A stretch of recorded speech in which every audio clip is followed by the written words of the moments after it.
All right, hello everybody. Welcome back to data analysis. So this is the maximum likelihood and hypothesis testing lecture part 2. So we are going to go from maximum likelihood discussion into hypothesis testing. So I want to start us off with this slide. So remember where we were. We were just deriving maximum likelihood estimators. We showed that the maximum likelihood estimator under this Gaussian epsilon assumption of the least squares estimator, of the beta parameter is the least squares estimator. It has a familiar expression. Similarly, we have expressions for the variance. This is the maximum likelihood estimator is the mean squared error of the least squares estimator, and so on with the estimating the standard deviation itself. We mentioned this before, but let me just remind you that the maximum likelihood estimator for the variance is in fact biased, and by dividing out front by, instead of 1 over n in the mean squared error, we divide by 1 over n minus p plus 1, where p plus 1 is the total number of parameters to be estimated, right, because we have one intercept p predictors, so there's p plus 1 beta terms. We have an unbiased estimate for the variance term.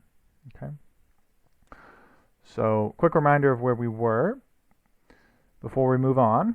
And what we're going to introduce here is the t-test. Okay, so this is a t-test for the beta parameters. So we've seen in the truth plus error discussion, so when we talked about truth plus error, we saw that the least squares estimator is normally distributed mean beta, variance sigma squared x transpose x inverse, where x is the design matrix. Okay, and remember that this was under the third assumption. Okay, so just a quick reminder, this was the third assumption was required here. Okay, and I've mentioned this in the context of the previous lecture and on the previous slide, but let's just please don't get lazy on this point. We require Gaussian errors for everything in this lecture, so just a quick reminder on that. So this point required the third assumption. So the standard error of beta I, right? The standard error, remember, is the standard deviation of an estimator. So we have an estimator beta hat, and the standard error of beta hat is its standard deviation, which is the square root of its variance, right? So we grab the appropriate term along the diagonal of the variance covariance matrix. That gives us the variance of beta hat I, and then we take its square root to get the standard deviation. Okay. So yeah, and just quick reminder here, this I plus 1 here, beta I plus 1, this is because this beta vector is indexed starting at 0, beta 0 being the intercept, and then along the diagonal we count by we start at 1, right? So this I plus 1 corrects for that, counting from 0, counting from 1. Okay, so that means we can standardize. So if this beta hat, right, has this distribution under this Gaussian error assumption, then we can subtract off its mean, divide by its standard deviation, and end up with a standard normal distribution. Okay. So that's what I've done here. Subtracted off the mean, divided by its standard error. Okay. So this is nice. Actually, we'll use this as a basis for coming up with some hypothesis tests, right? If we know that this quantity is normal 0, 1, and we see that this quantity is extremely large, for example, we can say, okay, well, how likely is it that the true beta is some value? Okay, I'll talk about that in a little more detail, but hopefully you can see why this would be useful in the context of hypothesis testing. So we have a big drawback to this expression, and that is that in practice we don't know sigma, right? What happens is that we assume that there is a sigma, and then we don't know it, right? So what we will do is we will actually estimate it, and this little, this phrase here is supposed to be suggestive of the fact that we just were estimating it, right? We were using the maximum likelihood estimator of the variance term. We corrected for bias. So here's a fact, okay? And we're not going to talk about its derivation, but the fact is that if in this expression, where you subtract off the mean of beta hat I, if you divide instead by this term here, right? So what this is this looks exactly like the variance term, except for I've replaced the variance term, which we don't know, by our unbiased estimate of it, okay? The fact is that this quantity is distributed t, a t distribution, with degrees of freedom n minus p minus 1. So you should recognize here this p minus 1 is p predictors, 1 intercept term. Okay, so this is n minus the total number of parameters being estimated. Okay, and this s quantity, I'll remind you, so this s quantity is, s is this one, right? So s is what we're using where we correct for bias. So this is the unbiased version, and this is s squared.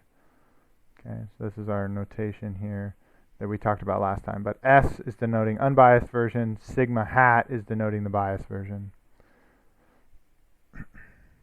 Okay, so this is our fact, right? Why this is important is now we can perform hypothesis tests on this beta term. So we would say, for example, let's test whether the true beta is equal to 0, or maybe the true beta is equal to some fixed quantity. So we can assume that in our null hypothesis, estimate s, or estimate sigma squared with s here, and then we can quantify how large this value is in the context of a t distribution. Okay, so this is how we're going to set up the t-test for beta, for claims about beta. Okay, so one of the most common tests that we perform using the t-test is to test if a certain coefficient is equal to 0. Right? If a coefficient is equal to 0, this means that it doesn't matter in our regression model, and we could exclude that predictor, the ith predictor here. We could exclude it if beta I was equal to 0, right? So what we'll do is we'll set up a null and an alternative hypothesis. I hope this feels familiar from your intro statistics class. And so the null hypothesis, remember, we always assume equality of something in the null. So we have a null, which is beta I is equal to 0, and the alternative, beta I not equal to 0. So this is two-sided.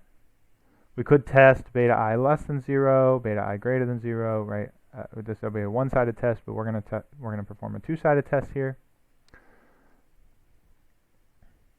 And so what we're gonna do is we're gonna first calculate the t-statistic. So the t-statistic comes from the previous slide. In the previous slide, we showed that. So what we showed is that if the Gaussian error assumption holds, right? This is an important fact. If the Gaussian error assumption holds, and the null hypothesis is true, then this quantity will be distributed t n minus p minus 1, right? Because what we're doing is we're subtracting off the mean from beta I, dividing by its an estimate of its standard error, right, where we've plugged in s for sigma squared. Okay. So once we've calculated this t-statistic, we can actually get a p-value. For a two-sided test, we're going to multiply. We're going to get this p-value. So this is our t-statistic. This is our t-statistic here. We're going to get the right tail. And we are going to double it for a two-sided test. Okay, so the picture should be pretty familiar, but what we're going to do is we're going to, get this is absolute value of t, this absolute value of our t-statistic. We're going to get this amount, and then we're going to double it to get these two tails.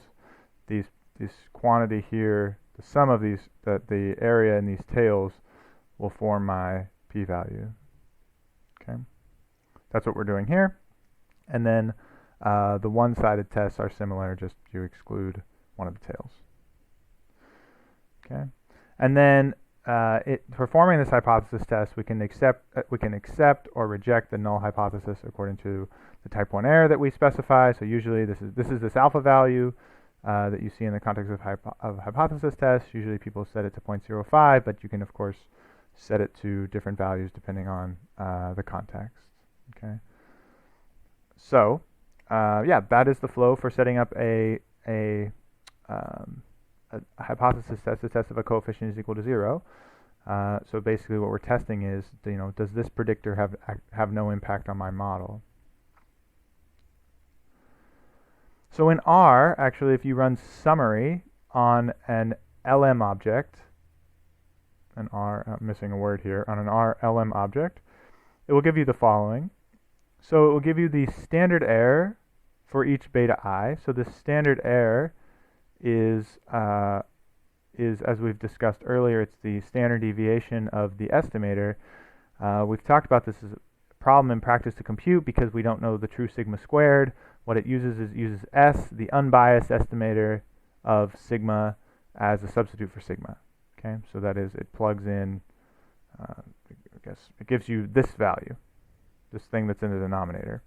It will give you the standard error. If you run summary on an LM object, okay, summary being a function in R. It will also give you a two-sided t-test for beta hat I. Okay, more details here. It's actually doing beta hat. What it's testing. Excuse me, I have a typo here. This should not be a hat. What it's testing in this two-sided test is that beta I equals 0. Okay, so it's testing beta I equals 0. This is your null. Basically, the test that we just did on the previous slide, R will just do that test by default when you run the summary command on an LM object. Okay, so it'll give you the t statistic, give you the p-values for that test. It will give you the S value directly, so this estimated standard deviation of epsilon. Okay. As we've discussed previously, this is the RMSE, but where we correct for the number of parameters, so we divide by n minus p minus 1 in the RMSE instead of n. Okay, and the degrees of freedom in this model is n minus p minus 1, which is n minus the total number of predictors in our model. Okay, so you'll see all of this when we run the summary model, and I'll do an R example in just a moment to illustrate all this, but I just want to summarize it beforehand. Okay, and then in the summary command, if you wanted to save the summary command and then extract this information, you can do so with the $sign syntax. Okay, this is sort of similar to extracting anything from a list in R. So because R actually gives us the standard error and the estimate of the coefficients, we can use the summary information to construct these t-tests manually, right? So if you want to do something more exotic, let's say you wanted to test for beta hat I greater than 0 or beta hat I less than 0, you can do this just using the standard error information and the coefficients in the model. So basically sort of just jumping back to this information, to this sort of test, right? You would set up your own alternative hypothesis here, but you could calculate the t statistic because you have the estimate, and then R gives you the standard error of each one of these beta hat terms. Okay. All right, so I'm going to turn next to doing an R example. And I'm going to remind us here that we have assumed Gaussian errors. Okay, I've said this many times. I'm going to continue to say it. So because of that, it is important to apply to your diagnostics before you perform your t-test, because here we are assuming the Gaussian error, the Gaussian error assumption, right? So if you're performing a t-test but actually don't have the Gaussian error assumption, then your conclusions are only going to be as good as your assumptions, i.e. they're not going to be very good, right? So perform diagnostics when you do hypothesis tests. This is a common mistake that people do when they're doing hypothesis tests on linear models. But now you know better, so act better. All right, let's turn to R. And so I'm picking up from where I talked about last time the Poisson regression and logistic regression. And what I'm going to do is I'm actually going to pick up with the bike data from the first data analysis project. So this was, we were predicting number of daily rentals using a bunch of information about log data based on weather and based on other attributes, what day of the week and things like this. So the first thing I'm going to do is build this linear model, and I'm going to check my Gaussian error assumptions. Okay, so I'm going to build just a quick model using a bunch of predictors. I'm going to plot the model just to see what my assumptions look like. Okay, so let's see. So here I have residuals versus fitted. So I'm looking for a mean zero assumption here in this plot. Looks like I have mean sort of decreasing and then increasing again, slightly so. I'm not really concerned about this region over here because this is just a single point. But these points over here I think are a little problematic, and these points over here are a little problematic. See some evidence that we're getting away from mean zero. My normal QQ plot indicates that for most of the residuals I am normal, but I have fat tails. These fat tails are indicated by the QQ plot, right? So my outlier, I have more probability very far away from the mean than a normal distribution would indicate. And my scale location plot, so I'm looking for this to be approximately constant, this red line, and it is increasing. It looks like it's increasing at least when the fitted values are above 5,000 and above. Right? So I have some problems with my Gaussian error assumptions. And so what I would do now, I'm not going to for the sake of time, but what you should do if you want to apply this correctly is that you should iterate with this model to make this Gaussian error assumption believable, right? So improve on your model, use some potentially polynomial transformations or other transformations to see if you can get this Gaussian error assumption to hold. And then you can proceed to apply the hypothesis test that we've just discussed, because you'll have the appropriate assumptions. Okay, so so for the sake of continuing with the lecture, let's say that I've iterated on this model, come up with a model that I'm reasonably convinced satisfies the assumptions. That is the Gaussian error assumption. Then I'm going to apply a t-test. Okay, I'm going to do it with this summary command that we discussed. And so what the summary command will show me, lots of output here. But when I ran summary, it's going to show me all the coefficients. Okay, well, I guess there's some other information here. These are quartiles of the residuals. This can be helpful in terms of diagnosing skew of our residuals. So what I have here is so each coefficient has its estimate, its standard error, its t-value. This is the t-value of the test statistic for, again, that two-sided test where beta I would be set equal to 0. Okay, we're testing that. And then a p-value. Okay. So the p-value, very small, means that the probability of observing what I have, if the null hypothesis were true, would be very small. So what this is saying is that if the true intercept was 0, and I observed a sample like I have, the probability of doing so, of observing this odd of a sample, is 4.27 times 10 to the negative 9. So extremely unusual, and so this would lead me to reject the null hypothesis, okay, and conclude that this sample gives me some evidence that the intercept term is not 0. Okay. Similarly, I can look through for all these other different coefficients, right? So this month variable, the second month, so February, has a large estimate, right? It's 81. This seems like it might be important, but relative to its standard error, it's actually not that large, right? So the t-value, so this is, right, if this is a standard error, we're like a half a standard error away from the posited value in the null hypothesis that this value should be equal to 0. So we've gone 1/2 of standard deviation away, and our t-value is then, excuse me, our t-value is saying we're about half a standard deviation away, and then our p-value is then very large. So this is one where we would look at and say, so if I were to perform a t-test for this predictor equal to 0, my p-value would be 0.6. Okay. So are these stars I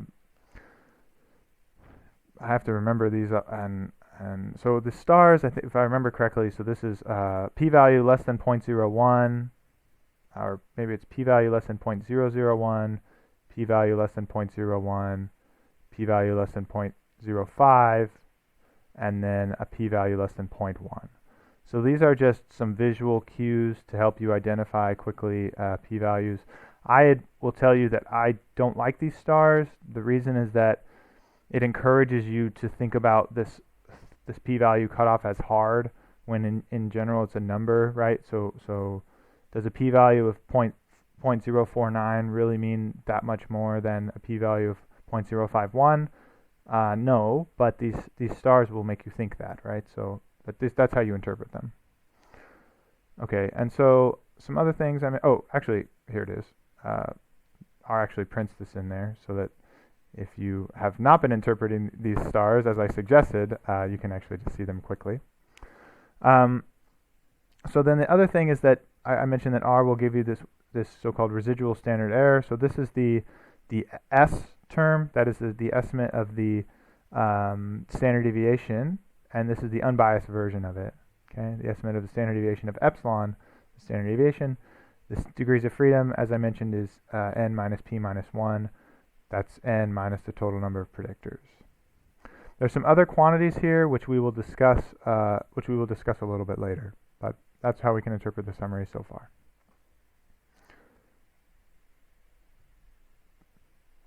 All right,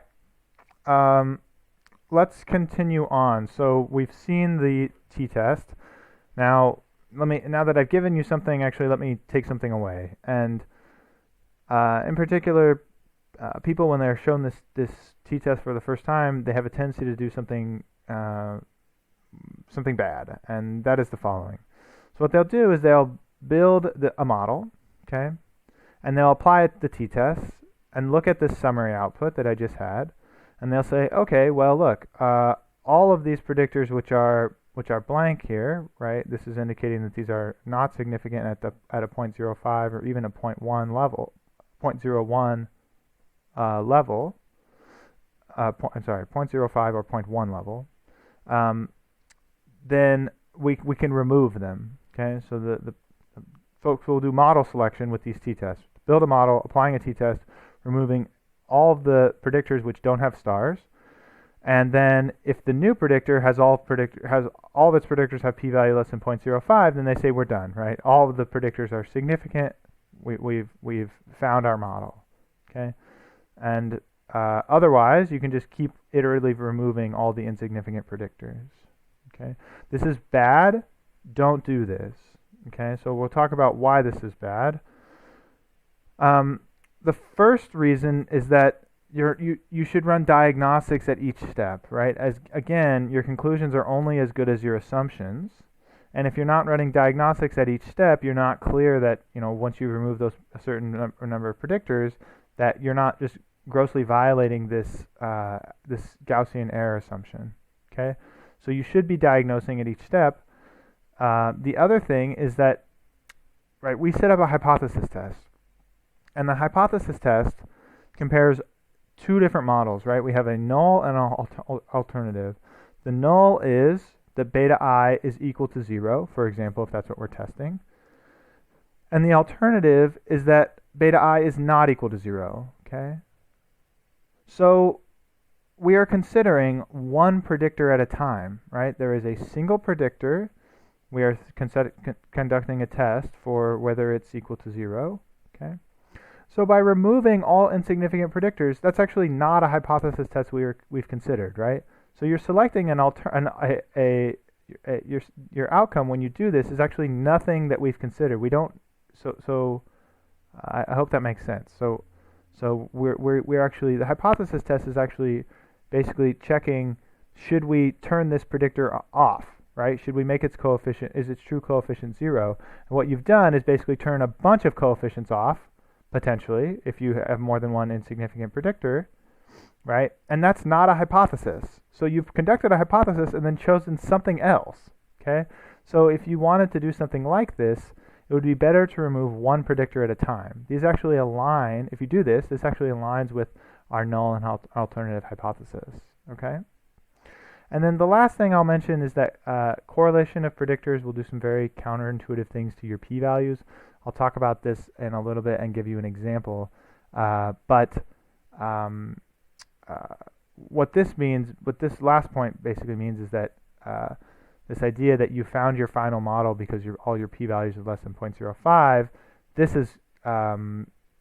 this can be shaky, this conclusion, in particular in the presence of correlated predictors.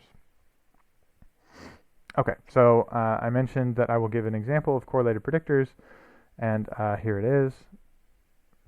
Okay.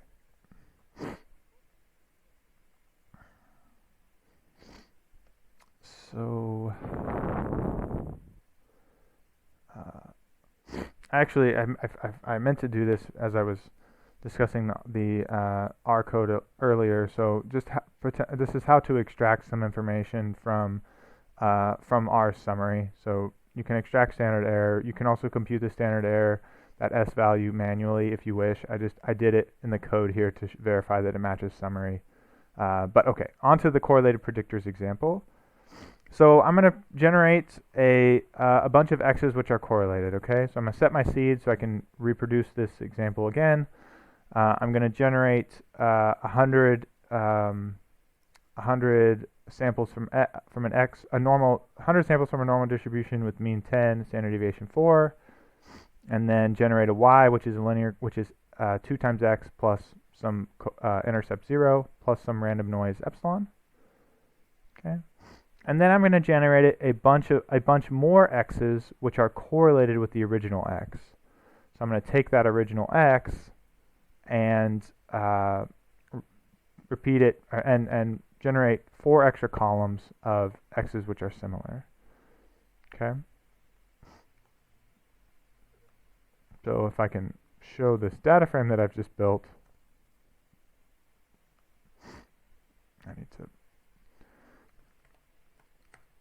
it looks like this. So I have a bunch of x's. This first x is the one that's actually truly matters in the model, right? This is the only one that actually has some real impact on y. And these correlated x's have no impact on y. I just took x, added some random noise to them. Okay, so this is the only one that actually matters in the model. The other ones are correlated to it. Okay.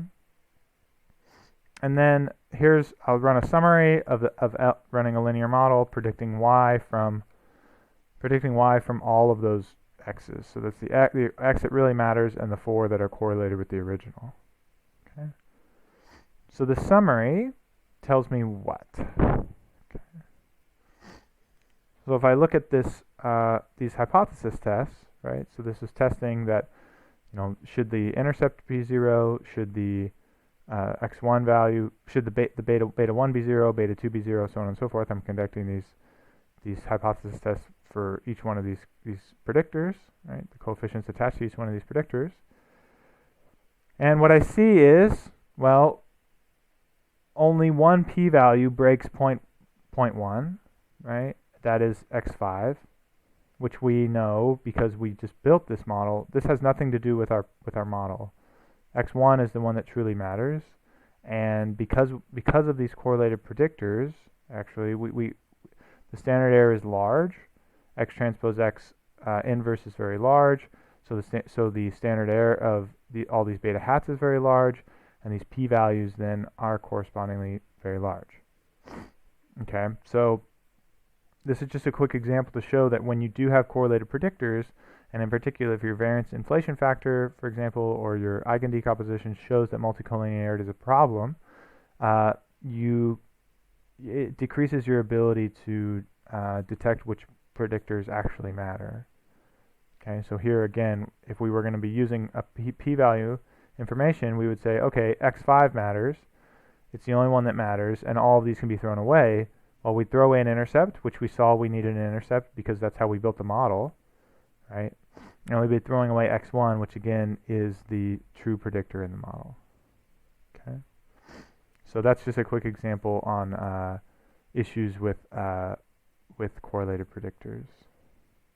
So if I if I were to do something like predict, so if I did that selection, right, so this is the thing that I told you not to do. So if I were to do it here, that is say, well, just build a model just using x5, right, I could do it. And then what happens is, well, this predictor becomes is extremely important, right? This predictor doesn't matter to the model. We built it using something else, right? Using x1 as a predictor, and x5 here is now come out once I got rid of the other predictors and just chose it based on the p-values of the previous the previous linear model. I say, well, this is definitely the one that's correct when we know in fact it's not. Okay. If I use two predictors, even just using two predictors when they're correlated like this, so again, x4 is not significant according to its p-value, really any choice of p-value, and x5 is. So what we're seeing is these p-values are selecting the wrong predictor, okay? And correlated predictors are blowing up our variance. It's making it really hard for us to distinguish what's the truth from the noise in there. So the takeaway here is that the correlated predictors increase the variance of beta, right? Technically this should be a beta hat, but I hope that's clear. And that increases the standard deviation, and so the t-statistics become small and the p-values become large. You can sort of trace through that. You're dividing by a number which becomes large, the t-statistics become small, the p-values then become large. So while p-values can be useful, they're a little bit abstract, and the reason we've been spending so much time looking at test RMSE and other quantities is because the interpretation of them is more straightforward and in some sense more valuable, right? Because p-values here, you don't have this temptation to look at this arbitrary threshold 0.05 and say, okay, we're good, we're not good, when we see that in practice some weird things can happen if you're not really careful. Okay? All right.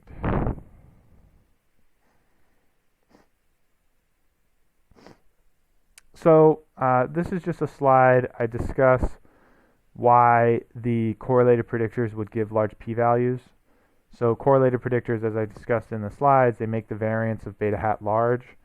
And when variance of beta hat is large, this means that x transpose x inverse is large. When you divide, and the t-statistic, when you divide by x transpose x inverse term, this thing becomes small.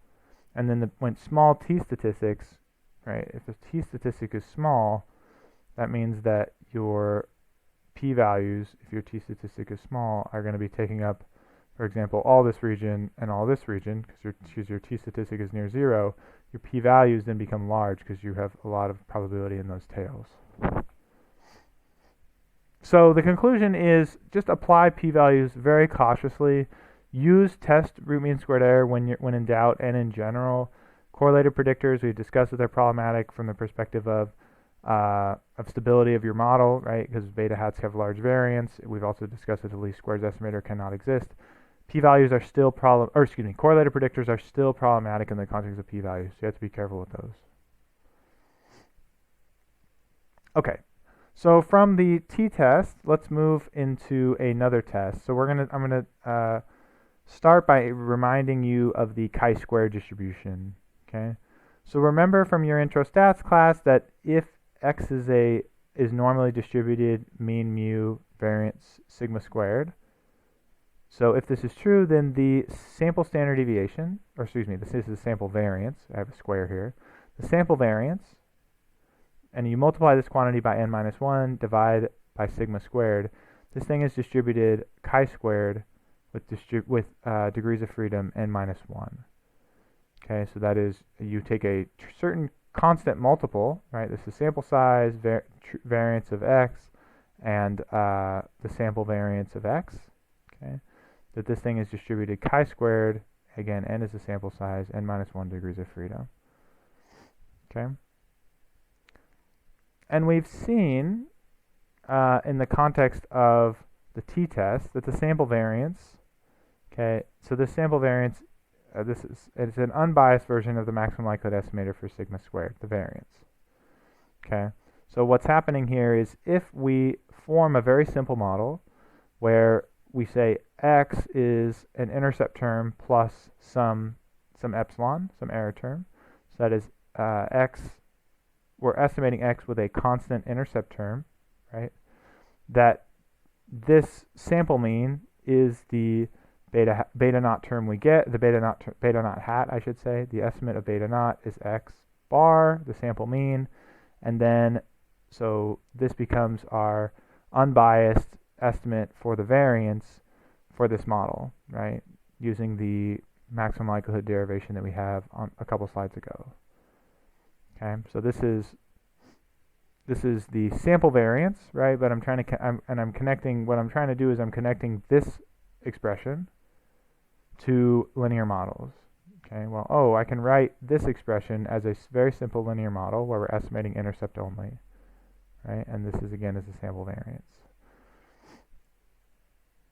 And so the question that we want to ask here is there an analogous extension of this chi-squared property where instead of using the sample variance, we could actually use the mean squared error, right? Because this sample variance looks very much like a mean squared error. It's this special case of a simple linear regression model, right, where it's intercept only. So what happens if I can include extra predictors, right? Does this fact extend to, so I can say something quantitative about the distribution of the mean squared error of coming from this model?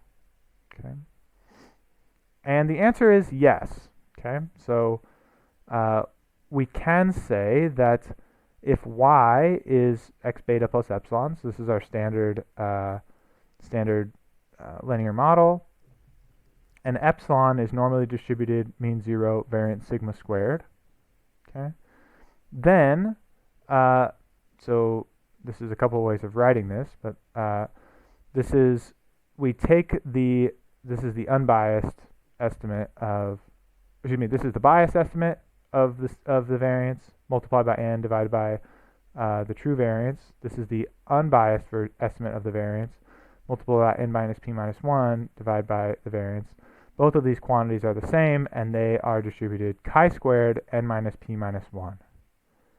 Okay, so remember in the previous slide here, we had one predictor.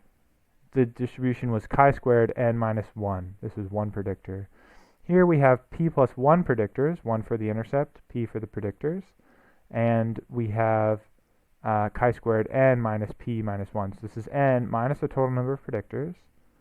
Okay, and then this quantity, this is actually, so what does this look like? So both of these are obviously dividing by true variance. That's similar to in the fact from the previous slide, this fact, right? Divided by the variance. And what we're doing here is we are, right, this sigma hat squared is equal to 1 over n, and then this is we can write it a couple of different ways, but I'll write it as actually let me write it in vector form.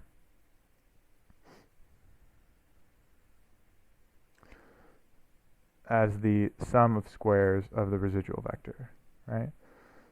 And then this s squared term, where is the same, except for instead of dividing by n, we divide by 1 over n minus p minus 1. That is, we're correcting for the bias. Okay. And so in both of these expressions, what's happening is we can either multiply by n out front, cancel this n term, we're left with the sum of the squares of the residuals. And this we can write this also using the unbiased version, where we're multiplying by n minus p minus 1 out front, canceling this piece, and we're left with the sum of the squares of the residuals. Okay. So, right, that's why both of these are equal. And then the fact that that this is distributed chi-squared, this is an extension. We're not going to derive this, but this is true. Okay. So the property that we saw about the sample variance extends to the mean squared error of linear models.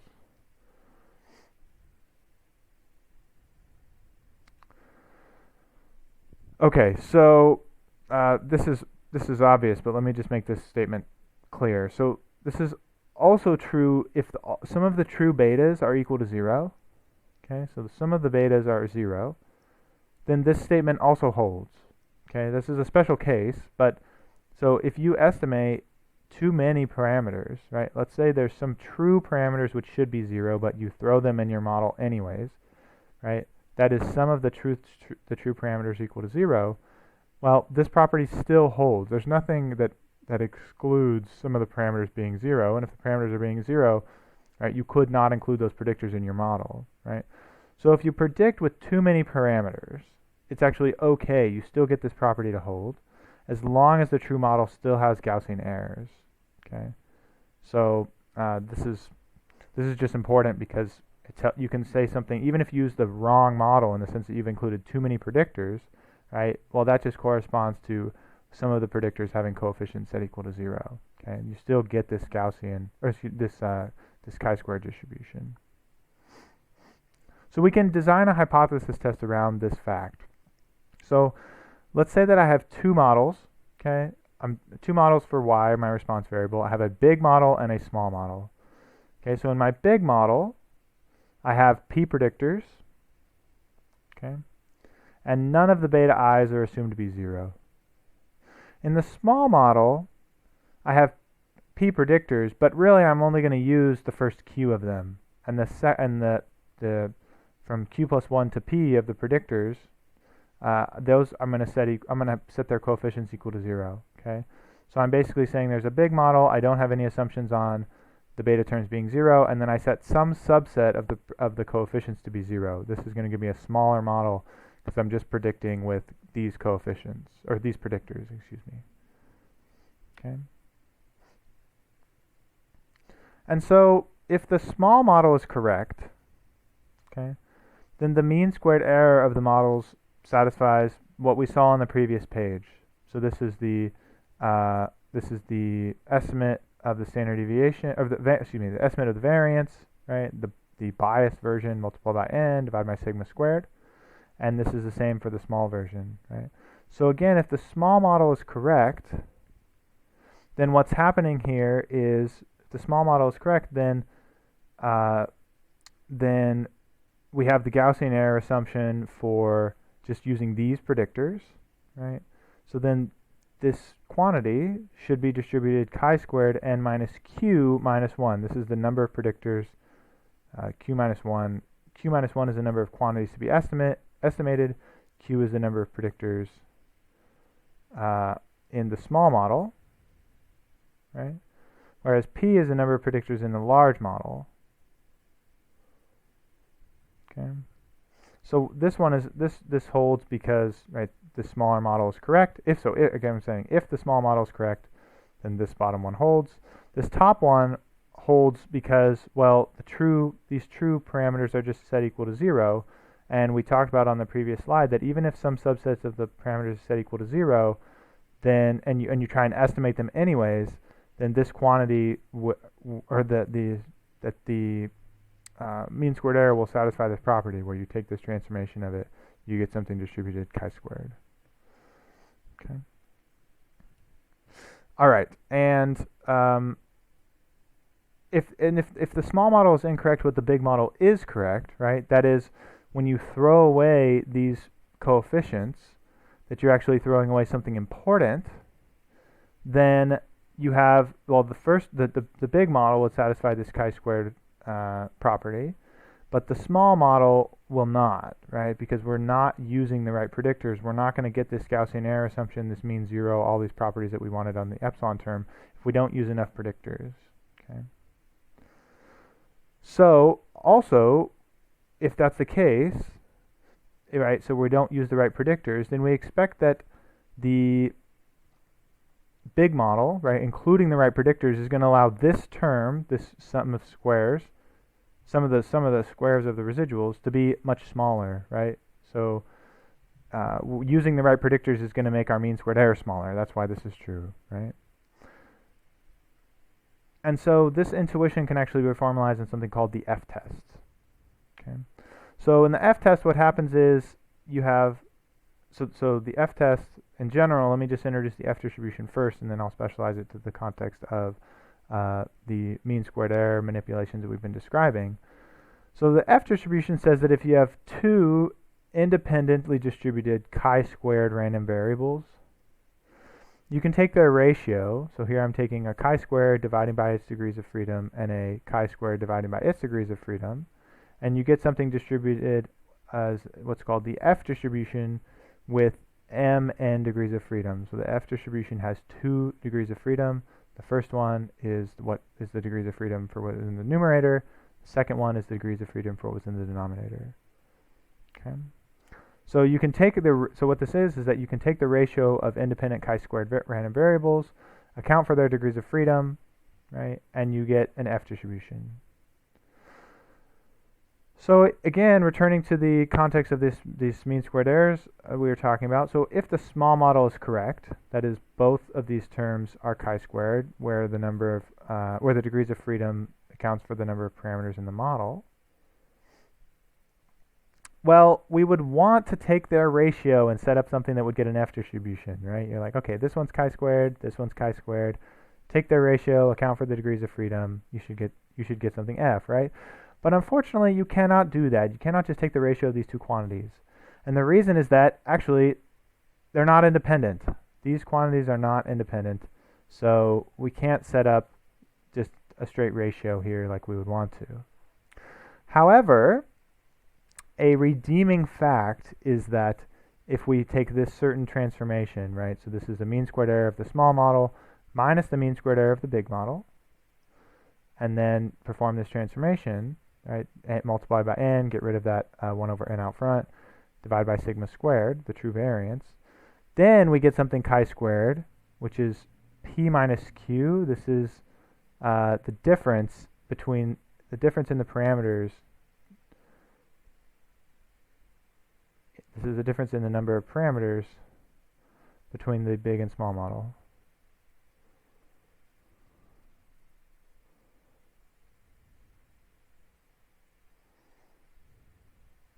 Okay. So why do I say that? Well, so this is just a random fact, but is redeeming because the second redeeming fact is actually this quantity and this quantity. This is the MSE, transformed MSE of the big model, and then this is the transformed MSE of the small minus the MSE of the big. These two are independent. Okay, so now we have two chi-squared random variables which are independent, and so as we saw in the F distribution, we will take their ratio. Okay, so here what I'm doing is I'm dividing this chi-squared random variable by its degrees of freedom. That's where this extra p minus q comes from, and I'm dividing this chi-squared random variable here by its degrees of freedom. That's where the n minus p minus 1 comes in. So this is, after I cancel some of the n's, cancel some of the sigma squareds, this is distributed f, and then the degrees of freedom are p minus q, n minus p minus 1. Okay? So what's nice about this, actually, taking this ratio is extremely important because we canceled the sigma squared, right? One thing about sigma squared is that, as we discussed, in practice we don't know it, right? So by taking this ratio and canceling the sigma squared, we have something which is, you know, how many parameters are in your small model, how many parameters are in your big model. Sorry, I should say how many predictors are in your small model, how many predictors are in your big model, right? These are MSEs for the different models, right? Small model, big model, okay? We have an F distribution, and we can compare these quantities to see, you know, for example, is it reasonable that the small model is also correct? If the small model is also correct, then we should see that this is distributed F. If the small model is incorrect, then the big model is going to have a big decrease in MSE because we're going to include predictors which are important to the model, and we will not have this F distribution, but we'll see this F statistic blowing up as we have this big difference between these two quantities. So the F test works as follows. This is just a summary. So your null hypothesis is that you can throw away some of the predictors, right? So the null hypothesis is that certain subset of the predictors is equal to 0, right? And we can just rearrange these as we wish. So the null hypothesis, we only need the first Q predictors. The alternative hypothesis is that we need at least one of these predictors to be, or these coefficients to be non-zero, right? One of these predictors should be included in our model. And the test statistic that we set up to test this is this quantity, okay? We can compute both models, take their MSEs, take the difference, okay? This should be an F distributed random variable when the null hypothesis holds, right? And so we can get a p-value by comparing this quantity, this F test statistic, to an F distribution, right? So here's an F distribution with the degrees of freedom as specified, and this is our F statistic. If the F statistic is large, what that means is it provides evidence for the alternative, because this is saying that the small model had much larger MSE than the big model. Okay, so if it's large, it gives us evidence for the alternative, and that's why this is a right tail. This p-value is a right tail, is because large quantities of this test statistic indicate that our null hypothesis is false. Okay. So what's important about the F-test is that we can actually use the F-test to compare models where we've removed subsets of coefficients, right? In this null hypothesis, I've set a subset of coefficients to be equal to 0, and that was something we couldn't do in the t-test. Remember, in the t-test, we had to do these tests one by one, right? And it uses the mean squared error as a foundation for, we look at the randomness associated with the mean squared error, talk about it being chi-squared, instead of this beta hat being normal, and then we can, replace the sigma square, the standard error by an estimate. This gives us the t-distribution, right? So instead of using the normality of beta hat, we use this chi-squared property of the mean squared error subject to some transformation, right? When we transform the mean squared error, we get a chi-squared random variable. I'll say when the null model is intercept only, okay, that is, you remove everything except the intercept, the F-test is called the full F-test, okay? So full F-test, we remove all of the predictors except for the intercept, okay? And otherwise, the F-test is called the partial F-test, okay? So full F-test, we removed all the predictors. Partial F-test, we've excluded only some of them, okay? The full F-test with only categorical predictors. So if you're only using categorical predictors, this is called ANOVA. Okay, so if you do the full F-test, remove all of the predictors, this is called ANOVA. It stands for analysis of variance. Okay, you can imagine why this thing should be called the analysis of variance. We're looking at these sigma hat terms, right? These are estimates of the variance from a small model and a big model, respectively, right? So if you use the F-test with only categorical predictors, it's called an ANOVA test. And why does this have a fancy name if it's just the F-test with only categorical predictors? Well, really, it's a historical relic. It turns out that you can, when you use categorical predictors, you can actually compute these quantities, some of these test statistics and things like this, by hand much more easily. And so you can imagine, in a day before computers, being able to compute these quantities by hand was very important, right? So it's distinguished from the full F-test because, well, we used to be able to do it before we were just plugging in our calculations into computers. Okay, so I really won't distinguish too much from a full F-test or from an F-test from ANOVA specifying only categorical predictors. But it's important to know the vocabulary because there are many statisticians who were trained previously who will, the bread and butter, be talking about ANOVA instead of interpreting it in the full context of the F-test in a linear model. Okay. When I say senior colleagues here, I don't mean anybody at the Naval Postgraduate School in particular. I'm just saying it's just important to be able to speak with people who have been trained previously on some of these concepts, right?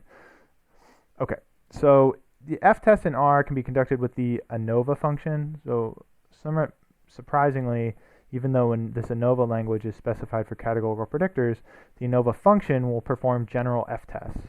Okay, so you'll conduct f-tests with the ANOVA function. If you provide only one model to this ANOVA function, the function will compute a partial f-test once for the removal of each variable in the model, similar to what we saw in the t-test. If you provide two models to the ANOVA function, it will compute the partial f-test for the given full and null models. So that is, right, you can give the ANOVA function either one model or two models. If you give it two models, it says, oh, you've given me two models. The smaller one must be the null model, that is where you've removed some predictors, and the bigger model must be the full model, where this is the big model in the notation we had previously. Okay. The summary function also gives an f-test. It gives you the full f-test. Okay, so you can also use the summary function, which we've discussed previously, to compute f-tests. Okay, so again, let me just make a reminder here. We have to assume all three assumptions in order to get here. So please make sure to perform your diagnostics before applying f-tests. And let's jump into R.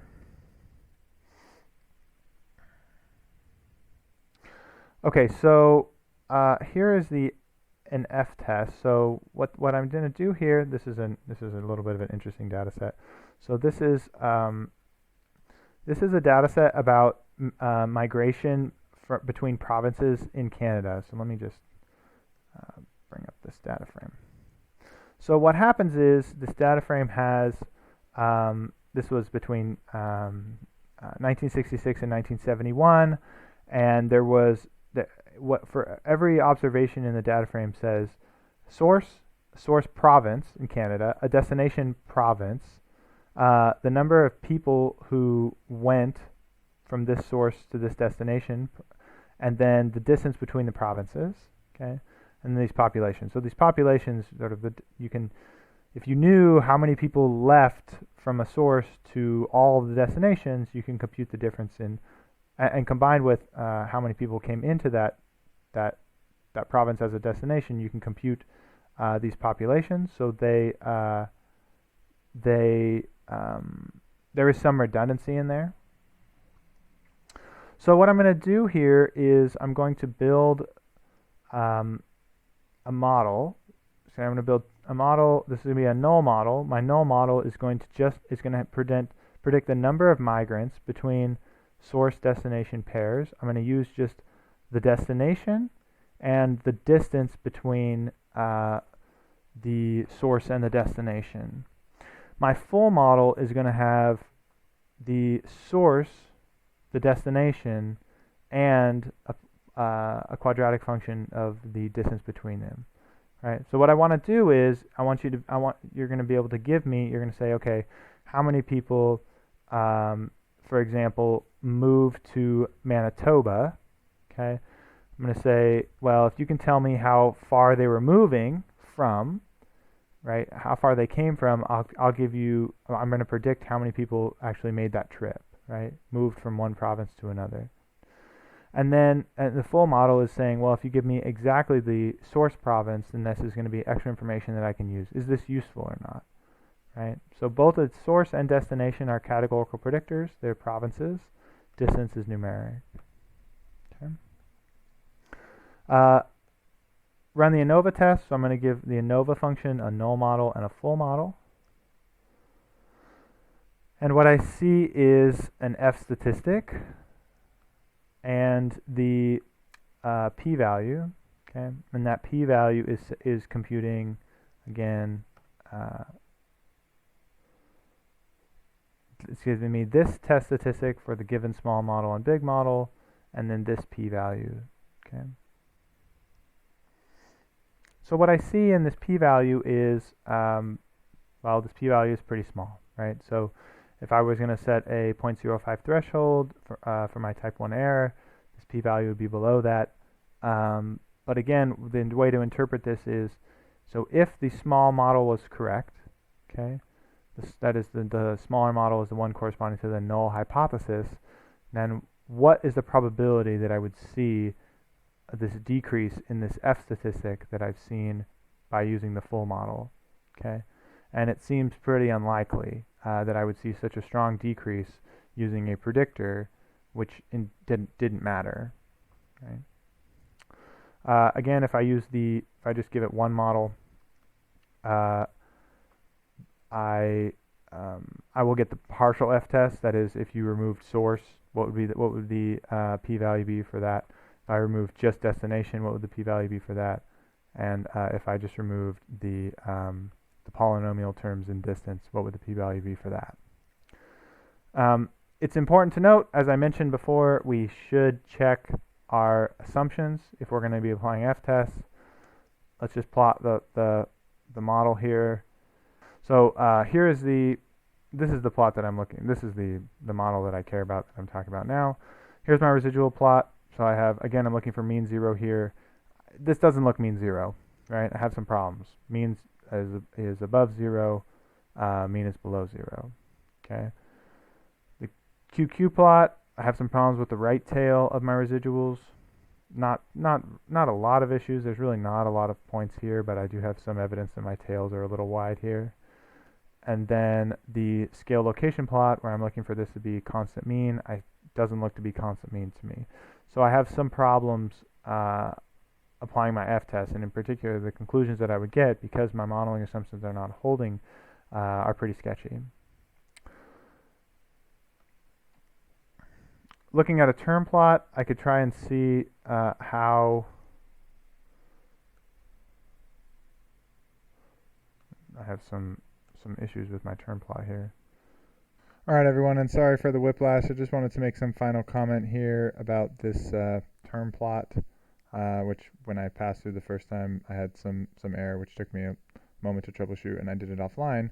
And for some reason, the source variables were being coded as characters, and the characters were being treated in the LM correctly, but not in term plots correctly. So by reading in the data frame and explicitly coding source and destination as factors, then I could run through and get my my term plot here.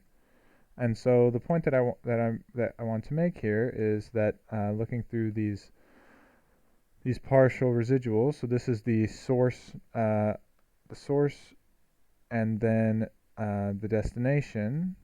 So the source here, we have some problems. For example, Quebec has much lower amount of people leaving than we would predict, right? We have some problems there.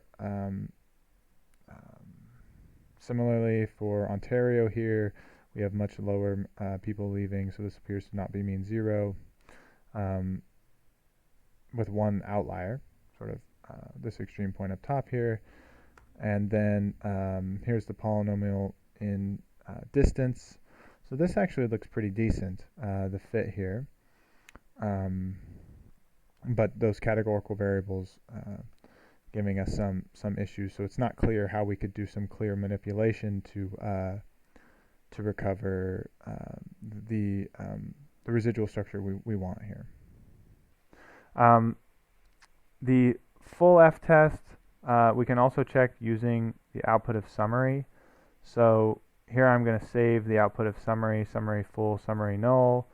I can get my degrees of freedom, and I can compute the this is actually just computing by hand the sigma squared of the full model, the sigma squared of the null model. Okay. So here I have I'm dividing. So look at this. So what this is n minus p minus 1 over n, okay, times the sigma value the estimated sigma value that comes from our summary. So that is the s squared value corresponding to the full, corresponding to the null.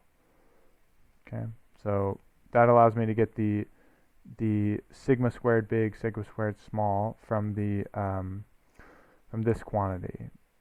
So what I'm doing is I'm computing this quantity by hand, just using the information in summary.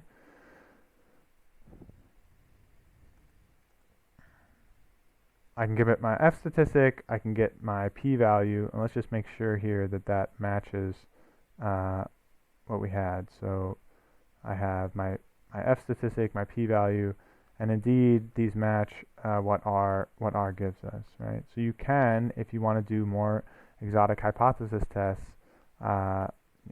you can grab all the information from the summary model. It's particularly useful in the context of the t-test if you wanted to do something one-sided. The f-test, generally ANOVA's functions will work. The ANOVA function will work well for you, but we have confirmed that it's actually doing what we suspect under the hood. Okay, and so then let's turn back to the slides.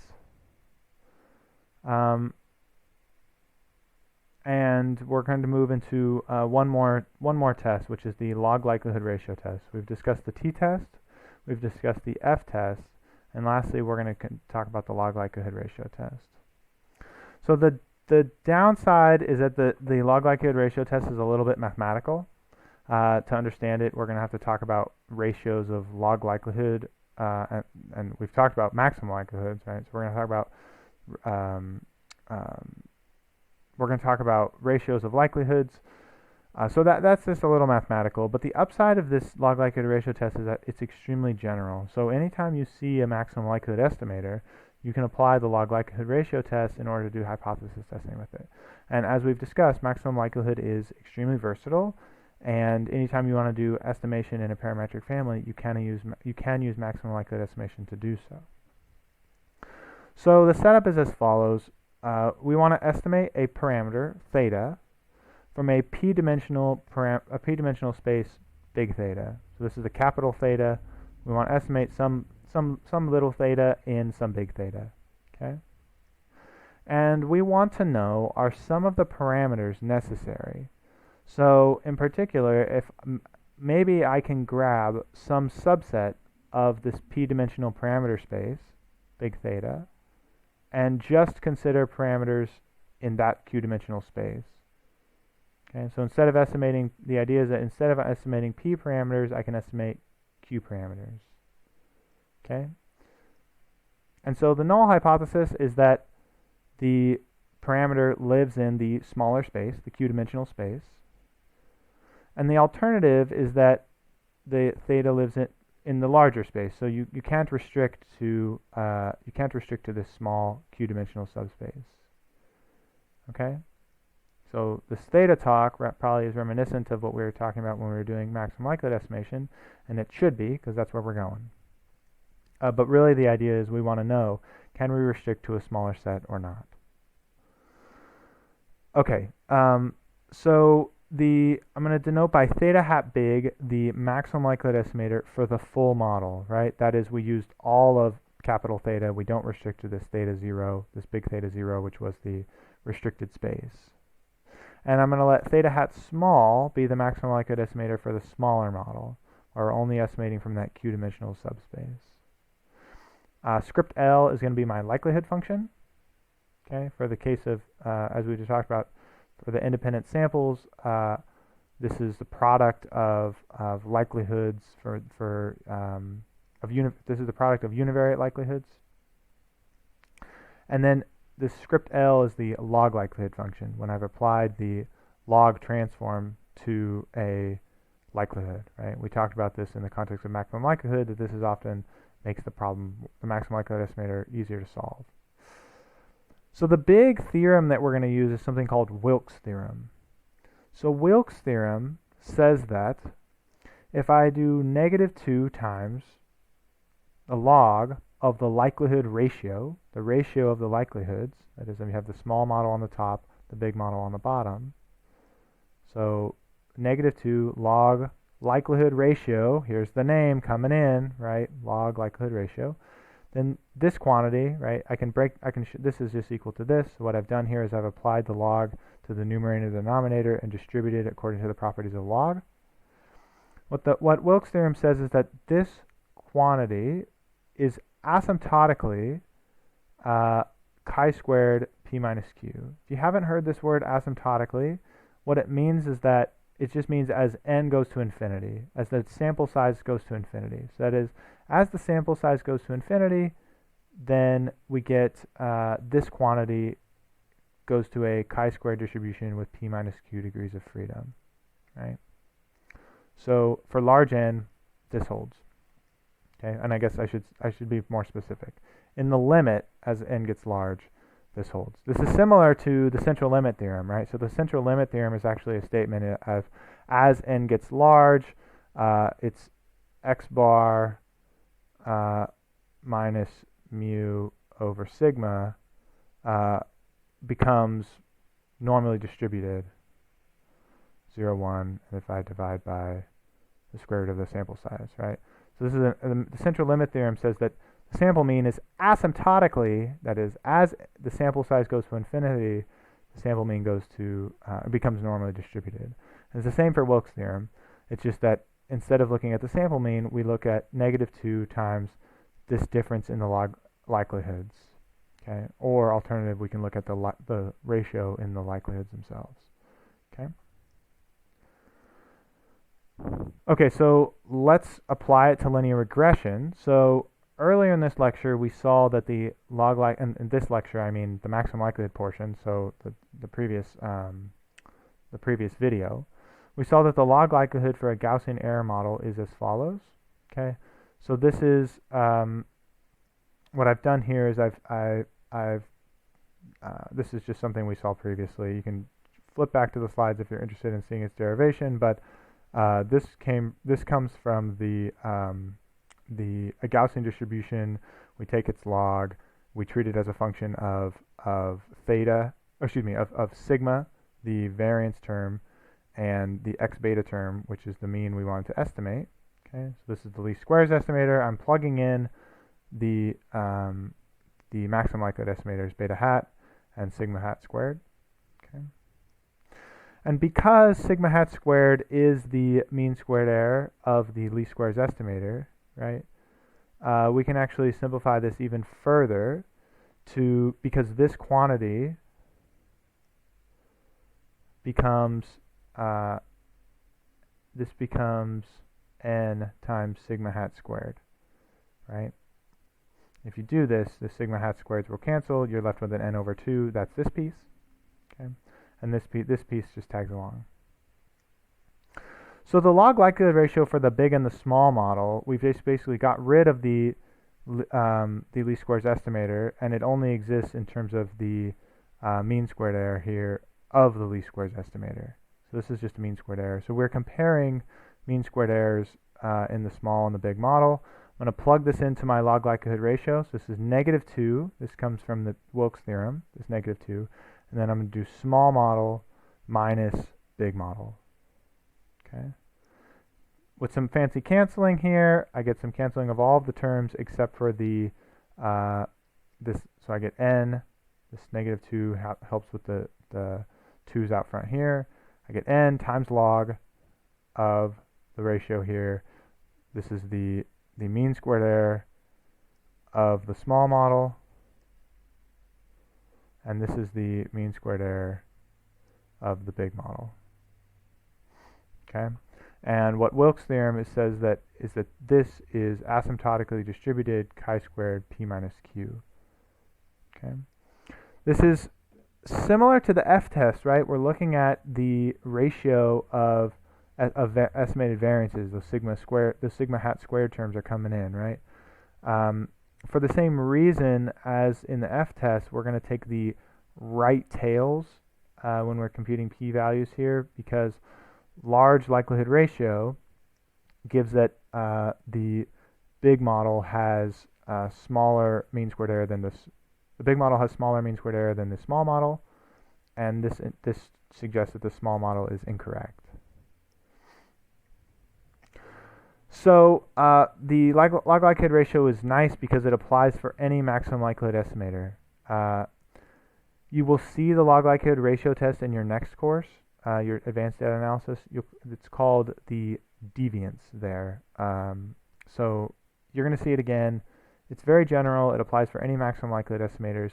It's similar in theme to the F-test, right? You're comparing a large model versus a small model. You can remove subsets of coefficients. And the idea is that if the log likelihood ratio increases substantially in the large model, then we're going to prefer the full model to the small model. So you can compute the log likelihood ratio with ANOVA, the ANOVA function, with test equals LRT as an extra argument. This will do the log likelihood ratio, the likelihood ratio test, instead of the F-test. Okay. You can use the ANOVA function just as you would. Give it 2 models if you want, or give it 1 model. If you give it 1 model, it will do partial log likelihood ratio test, 1 for removing each of the predictors individually. Okay, so then let's do an R example. And again, let me just mention this for what is the umpteenth time. The least squares estimator is only the maximum likelihood estimator if the Gaussian error assumptions hold. So you need the Gaussian error assumption for this hypothesis as well. So you should remember to check your diagnostics. Okay, so log likelihood ratio test, as I say, it can be applied to maximum likelihood estimators everywhere. So that is, we could apply it to the logistic and Poisson regressions that we've seen before. Here I'm going to use the LM test library. You can use the ANOVA function as I described earlier.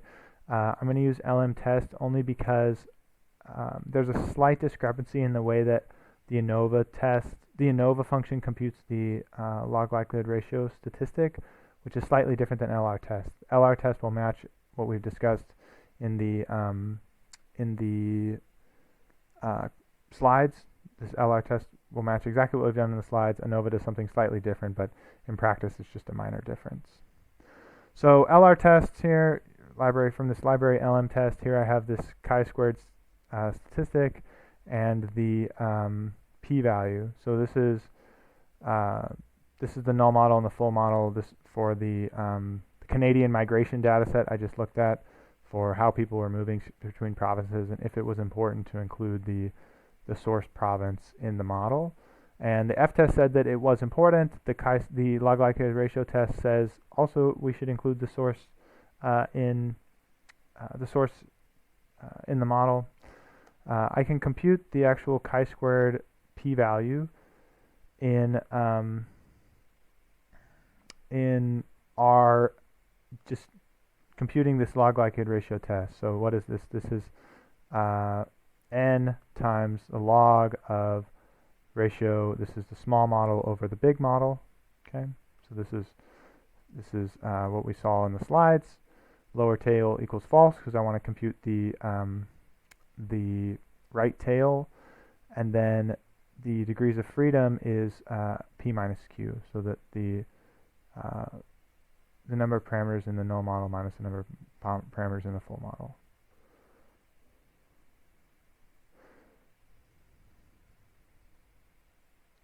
Okay.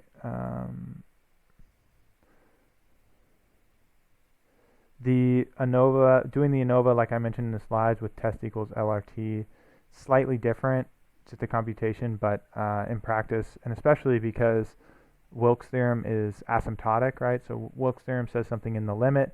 In the limit, these quantities are the same, but they're slightly different. Usually, I just use ANOVA because it's built into R, and I don't have to use this LM test library. But you just do it. You use it exactly as we use the ANOVA function for the F test. You can use test equals chi-squared instead if you would like to. This is just another way to specify the likelihood ratio test. So that is the likelihood ratio test. We've now viewed a lot of hypothesis tests. Let's just do a quick summary of where we've been in this lecture. So we talked about the t-test, right? So the t-test relies on this quantity. So we beta hat minus beta I over its standard error is distributed t, right? Where the degrees of freedom account for the number of parameters being estimated. The summary command, as we discussed, will test for each of the predictors of the coefficients being equal to 0. The F-test, on the other hand, relies on this certain transformation of the mean squared error being chi-squared, right? And we can test for subsets of coefficients being equal to 0 using the ANOVA function. And in particular, this ANOVA function, there's a special piece of vocabulary. If you use categorical variables in an F-test, this is called ANOVA. Okay. The log likelihood ratio test, on the other hand, it applies for any maximum likelihood estimator, subject to some very minor mathematical conditions that I'm not going to go into. But if you see a maximum likelihood estimator, you're safe to use it. It's sort of a corner case. It relies on Wilks' theorem, which says that the asymptotic distribution of maximum likelihood estimators is chi-squared. Okay. So again, similar to the F-test, we can test for subsets of coefficients which are equal to 0. You can use either the LR test function, as I did in the R code I just displayed, using the LM test package, or slightly different variation. The numbers will be very, very similar. And if you are working a problem where the difference matters between LM test and ANOVA, this is something where you sort of are out refining the randomness in your problem, right? If you're going to say, the p-value is 0.049 with LM test, and the p-value is 0.05 with ANOVA, these are the kind of differences you're going to have. So if you're drawing this firm line in the sand where one does one and one does the other, it's going to be one is on one line of the sand and one is on the other line of the sand. It's extremely unlikely this will happen, but B, this is bad. You shouldn't draw such a firm line in the sand with a p-value anyways. So in practice, you can use either one. You can use these tests to complement your root mean squared error calculations when you're deciding to include certain predictors. So this gives you another perspective on whether or not certain predictors matter to your model. But again, let me remind you that all these conclusions rely on the Gaussian error assumption. Okay, so we've discussed some of their drawbacks, things like correlated predictors and things like this. So keep your eye out for some of those pitfalls. Don't do model selection, like I said, is bad. Don't just do this select predictors according to the stars. This is it's bad practice. Another additional pitfall some people sometimes encounter is the fact that if you perform more tests, you have a higher probability of seeing something abnormal, right? So as you're looking for p-values, as you conduct more and more tests, you will likely find something that is significant, right? And so this is just something to keep your eye out for. I have a link to this poster here in my slides. I think this is hilarious. But what happens in this poster, these authors actually, they put a dead salmon in a MRI machine. And when they put the dead salmon in the MRI machine, just due to random noise, right? They tested a bunch of regions of the salmon's brain for activity, and just because they conducted multiple tests where we're looking at multiple regions, just due to random noise, some of those regions in the dead salmon's brain came up as having some activity in it, right? And so what's going on here is they have many different regions in the salmon's brain. They're testing, is something going on here? And if you don't account for the fact that you're performing this test many, many, many times, then you might see a positive and say, oh, there is activity in this salmon's brain, right? Of course, this is sort of tongue-in-cheek because the salmon was put into the MRI machine dead, but this just indicates some of the fallacy of using multiple tests without thinking about the fact that you are conducting multiple tests. So you're likely going to detect something abnormal if you are looking at enough regions, right? So I think this is a very, very well done poster by a number of psychologists associated with this project. But it makes a point that if you're not careful with your p-values, you can prove anything, even that this dead salmon has some brain activity. Okay, so that's all I have for you today, and I look forward to seeing you again next time.